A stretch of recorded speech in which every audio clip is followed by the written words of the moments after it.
Sunday morning, welcome to Sports Center. Along with Hannah Storm, I'm Bob Lee. Hey, the Irish won, by the way, in case you weren't watching. And the Dropping top 41 on the U, okay. college ranks, a lot of shaking up. Robert Smith responded to tell us what happened yesterday. That's right, there were a lot of games. Also, baseball. Nomar Garciaparra in the house.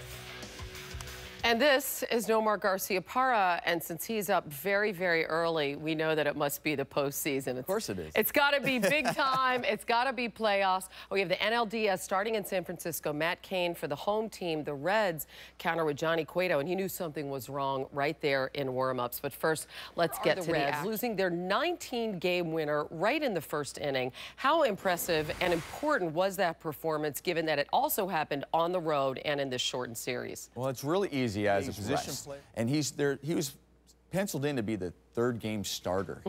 And he's sitting on the bench effort. This really gets you going. It gets a boost, especially when you start on the road. You know, this new format where the home field advantage, the final three are back home.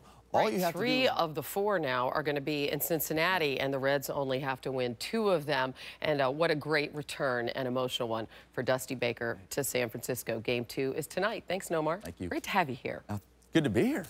Well, the best of 5 ALDS began in Detroit, where the Tigers hosted an A's team that stormed its way into the postseason, winning its final 6 games to swipe the AL West.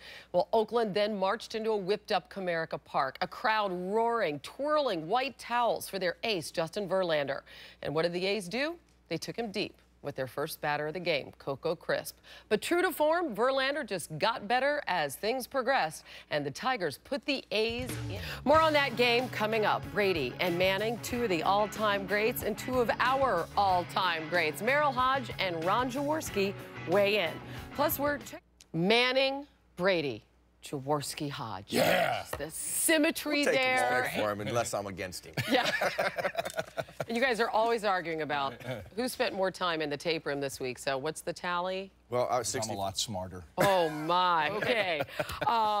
So let's hear some of that knowledge. All right, Jaws, give it to us. Let's start with the Patriots defending Peyton Manning. How do you do that? Well, it's very difficult. There's no question. Last shot, I want to see some zone, mix it up, create some doubt in Peyton's mind. He's beaten them in 4 of the last 6 meetings. Of course, that's when he was with the Colts. It was so familiar, just like clockwork. So still making his way there with the Broncos. On the other side, we just heard from Sal Paolantonio how the Broncos haven't had much success against Tom Brady. What needs to happen there today? Well, the Denver Broncos have to identify what's in game. When you had 2 tight ends on the field, we put 5 or 6 defensive backs on the field. We didn't care about your run because you watched Sal talk to John Fox. Very interesting. He started mentioning a 4-6 and a 5-7. A lot of love. You agreed with him, and it's all, you know. I know America's very, now. I'll make sure very he's not having a harmonious. fever or anything here.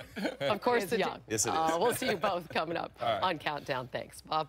This footage, by the way, less than 40% of the plays were pass plays, and teams averaged less than 150 yards. Now it's over 60%. So given that, if you had to put the 2 streaks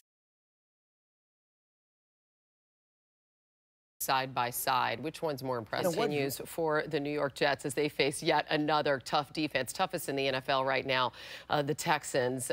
They did not do well last week against the 49ers, only 145 yards total offense.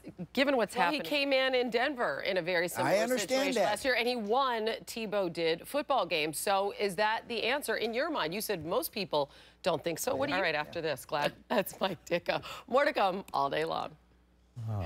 Now to the NBA. Derrick Rose, one-time league MVP, and that point was illustrated in painful fashion in Chicago last season when the top-seeded Bulls lost Rose and then lost in round 1 of the playoffs. Rose, who turned 24 on Thursday, now has to work his way back from a torn ACL after also missing the Olympics. His general manager proclaimed this week on the radio that Rose might take a full year to fully heal, but that he does hope Rose will start making cuts in 2 weeks. With the season slated to begin on Halloween, Rose sat down with Rachel Nichols. Sunday morning, welcome to Sports Center. Along with Hannah Storm, I'm Bob Lee. Hey, the Irish won, by the way, in case you weren't watching. And the Dropping top 41 on the U, okay. college ranks, a lot of shaking up. Robert Smith responded to tell us what happened yesterday. That's right, there were a lot of games. Also, baseball. Nomar Garciaparra in the house. in case you weren't watching. And the Dropping top 41 on the U, okay. college ranks, a lot of shaking up. Robert Smith is trying to tell us what happened yesterday. That's right. There were a lot of games. Also, baseball. No more Garcia Parra in the house.